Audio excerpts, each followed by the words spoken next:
After starting off the stand with lone howls on the MFK 2-reed competition howler, Tori goes into MFK blackout howls on the Icotech GC 500 MFK edition.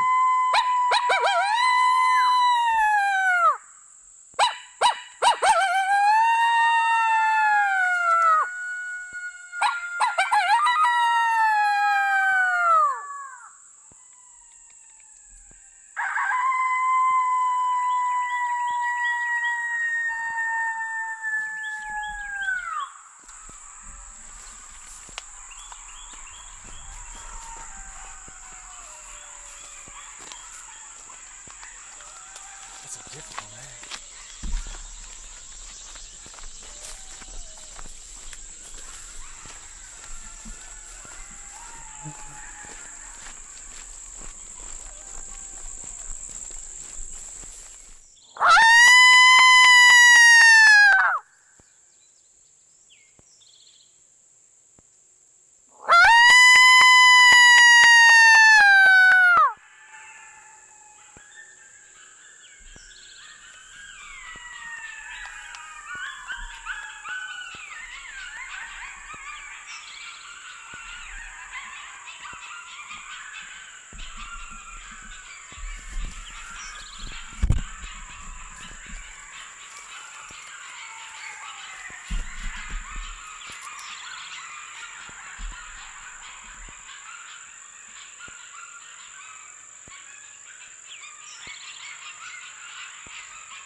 After moving on the Coyotes and getting an immediate response with the competition howler, Tori plays MFK blackout howls again on the Icotech, set about 250 to 300 yards upwind of their setup.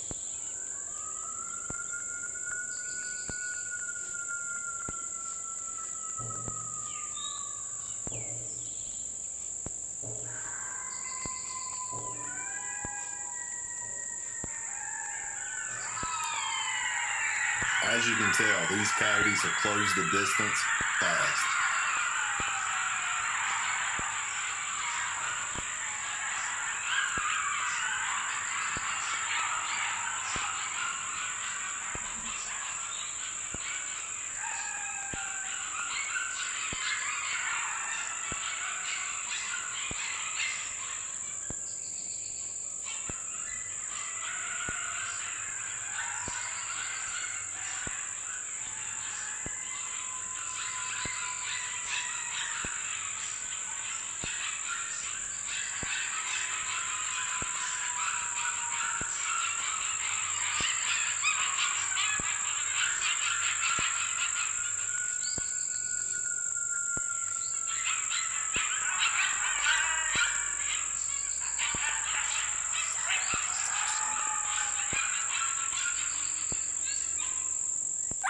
Knowing the Coyotes are close, probably only 75 to 100 yards inside this thicket, Tori goes into some pup distress and yips on the 2-reed competition howler, followed up by some howls.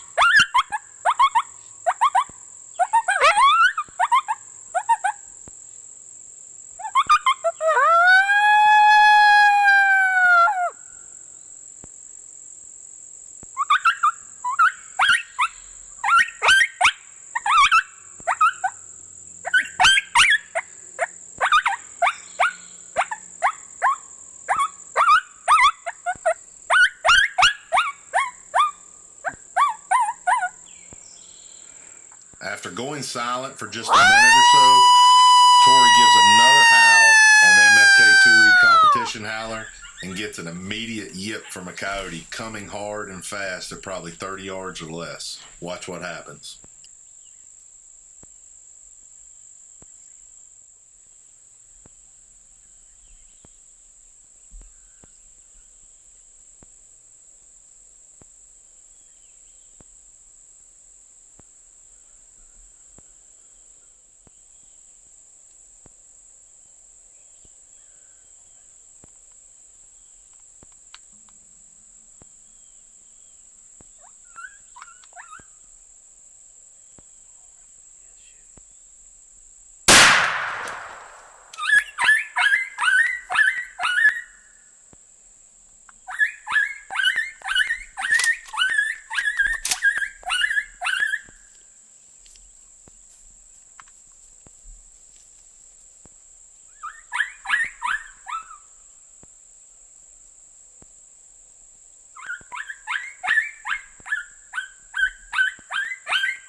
Yeah, when he was standing there, and he might have got it woken up. I don't know. That's about as close as you can get him. It took a while this morning. A lot of moving, getting closer. As usual, we end up starting out in a pretty spot, trying to call them up in the open. End up in a hell of a thicket. Shot that coyote at 10 steps. If that, 8 steps. We'll step it off here in a minute and see.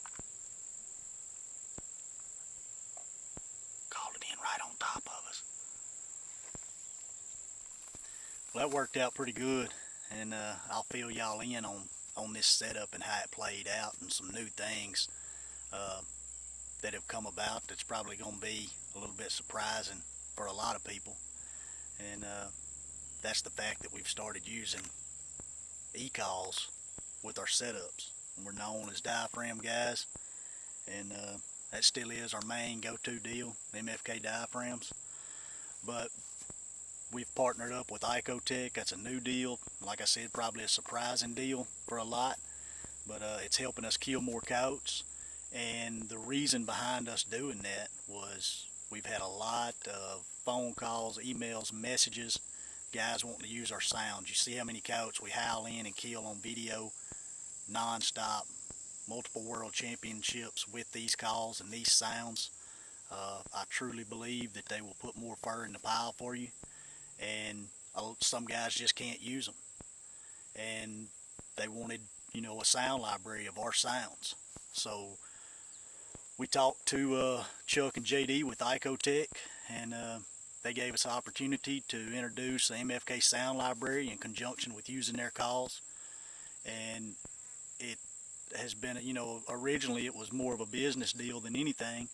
And now that I've started using the Icotech in conjunction with the MFK, and this hunt's a prime example of it, you can see how it adds to your success. We've got that Icotech, and we're going to show you some of this stuff here in a minute. We've got it set up pretty good ways behind us in a thicket, and man, we were combining the howls. I was combining the howls on the MFK competition howler, running those myself, starting my stands with it. We've moved on these coyotes several times, but something else that it allowed me to do, and this is something that it'll allow some of the new guys that get the e-calls and get our sound library to do.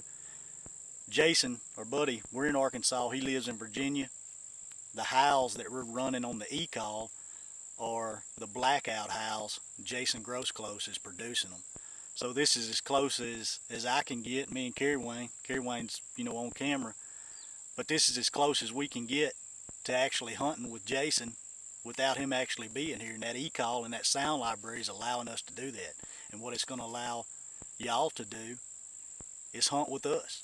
You can run the e-call, combine that with your calling, and it'll be like having a world champion on stand with you doing, the vocals that we kill a lot of coyotes with.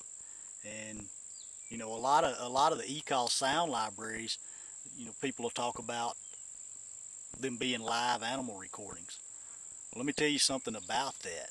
That's great if they get them, if they get the right sounds. But there's a ton of stuff out there in the live animal recordings, and that's something we're going to add to ours. I already have some sounds out there, some live animals, but a lot of those sounds are recorded on captive coyotes, or coyotes that are being manipulated to make noise. The message that sends to a coyote out here, in a natural setting, may not be the correct vocal that you want to use. And some of them are. Some of those sounds are great from several different companies. We're not getting into the whole e-call war and all that stuff. But I tell you what, combining these with the Icotech, having the ability to get the MFK sound library and these diaphragm sounds is going to help you out. And to tell you how we're setting it up, we're putting the e-call out a little ways away from us, of course keeping wind in mind and all of that. And we'll get into that, in a future video. But we put the e-call out, we're howling and running, our vocals primarily on the diaphragms. and it also gives us the ability to do stuff like group howls, like you'll see us doing on this stand, combining those howls off the e-call with our sounds, and it's working out great. But we've got a dead coyote laying here about 8 to 10 steps. Getting into what happened on this stand in particular, we set up, how many times have we moved? 4? We've moved 4 times on these coyotes. We set up back to the east a pretty good ways, off in the corner of a kind of a growed up field. Had decent visibility, couldn't get them in. They kept answering us, they weren't moving. We moved on them, got a little closer. They wouldn't answer, so we combined the Jason's blackout howls with my howls and done a group howl. I was howling on the competition, Jason's howling on the e-call, and we got them fired up again. Still hadn't moved. We moved closer to them, and finally we actually moved right past them to where you hear the e-call at, and we sat down. They howl right behind us out here in this, just, I mean, briars and bullshit's what we call it, just a great wall of it, and that's what they were in.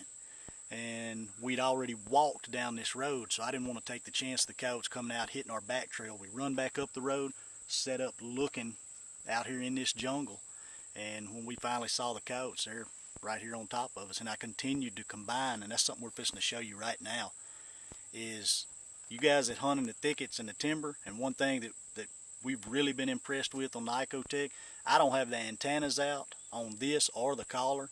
You see how thick it is. We're going to keep the camera running live and walk down here and pick this collar up, show you how far it is from it. It's probably 250 yards from us right now. And we're running our remote and running our sounds, and they're picking up immediately through just what you see us setting. But I'll go over here and get this coyote, and then we'll walk down the road and show you how we've got the e-call set up. The wind's blowing back like this, which has got, you know, the coyotes coming in downwind of the e-call and bringing them and putting them right in our lap. Walk over and get this thing.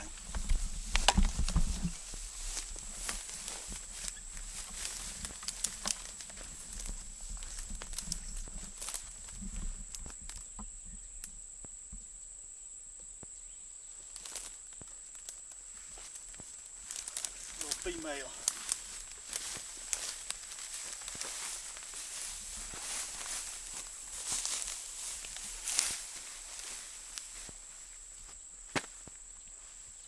And talk about close range, look at that head on it. I mean, it is literally mashed flat. That's what happens when you've got realistic calls. I want you to look at that jellied head. And here, I mean, that's the full, it'd have been easy to miss that coyote with a shotgun, because it's, like I said, about 8 steps.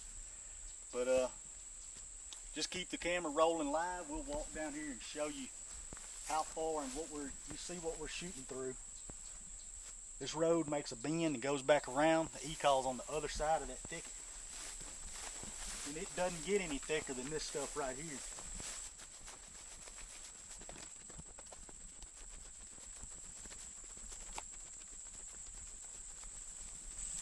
Like I said, it's probably about 250 yards down here to the call. This is where, on down here is where we were at when we got the coyotes to rotate. Maybe more like 350 yards. Pretty good ways. You woods hunters, people that are hunting in the thickets, not having to have line of sight on your call is a big benefit. I can set the collar anywhere I want to and not worry about, you know, my remote working. Here's the call. Here's the sound we were running. It's going to be the MFK blackout howls. This particular sound is produced by our buddy, world howling champion Jason Grossclose.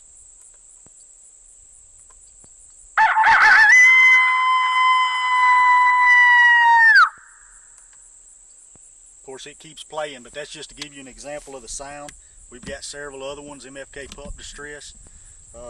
several other. I'll give you an example of a couple more sounds that we've already added to the library.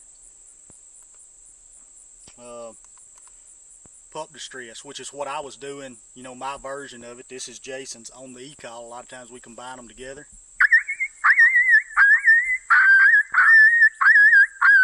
That's as real as it